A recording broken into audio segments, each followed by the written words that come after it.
আসসালামু আলাইকুম এভরিওয়ান, কেমন আছেন সবাই? আশা করি সবাই অনেক ভালো আছেন। আমি ফারহিন চলে আসলাম আমার পেজ জীবন সুন্দর থেকে।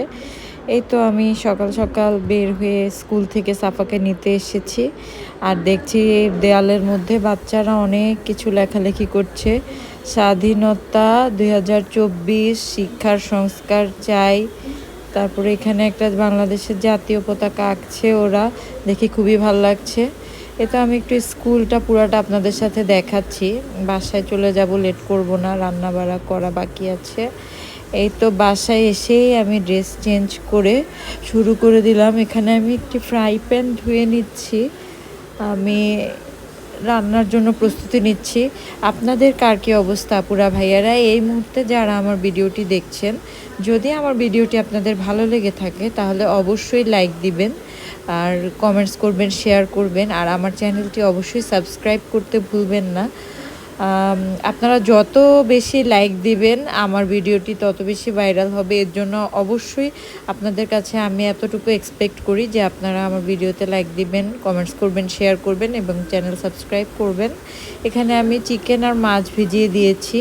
আজকে আমি জালি দিয়ে চিকেন রান্না করব আর ধুন্দুল আলু দিয়ে মাছ রান্না করব। মাছে হলুদ মরিচ দিয়ে এটা আমি একটু ভেজে নিচ্ছি। এক পাশ হয়ে গেলে আরেক পাশ উল্টে দিলাম। চিকেনগুলো এক পিস করে আবার ভালো করে ধুবো।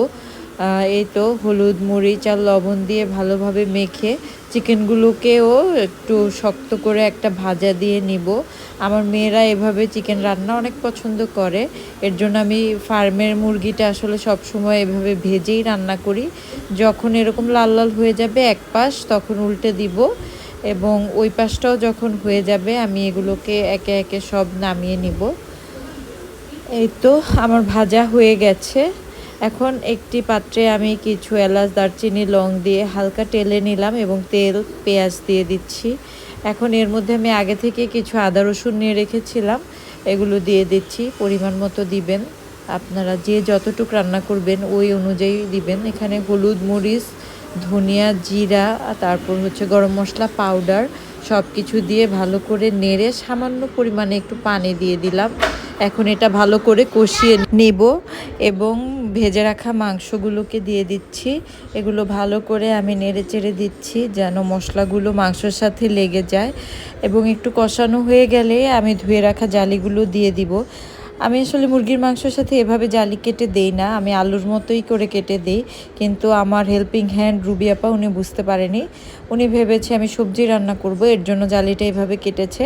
আপনারা যদি আমার মতো এভাবে করে চিকেন রান্না করেন তাহলে অবশ্যই আলুর মতো কিউব কিউব করে কেটে দিবেন। এদিকে আমার রান্না শেষ, কিছু কাঁচামরিচ দিয়ে দিলাম। এখানে আমার ভাতও হয়ে গেছে, আমি এখন ভাতটা করে নিচ্ছি, গেলে নিচ্ছি। আসলে আমি এই কাজটা খুবই দক্ষতার সাথে করতে পারি না, যতটুকুই পারি এটা আমার শ্বশুর থেকে শেখা। ওইদিকে আমার চিকেনও হয়ে গেছে। এখন আমি সেই মাছ ভাজা তেলটা দিয়েই সবজি তরকারিটা রান্না করব, যেটা আসলে মাছ দিয়ে করব।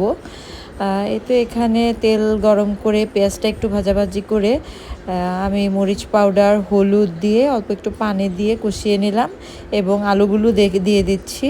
আলুগুলো আমি একটু পাতলা করে কেটে নিয়েছি, তবুও ঝিঙ্গা, ধুন্দুল এই টাইপের খাবারগুলো অনেক দ্রুত সিদ্ধ হয়ে যায়, তাই আমি আলুটা আগে দিয়েছি। এদিকে আমার মেয়ে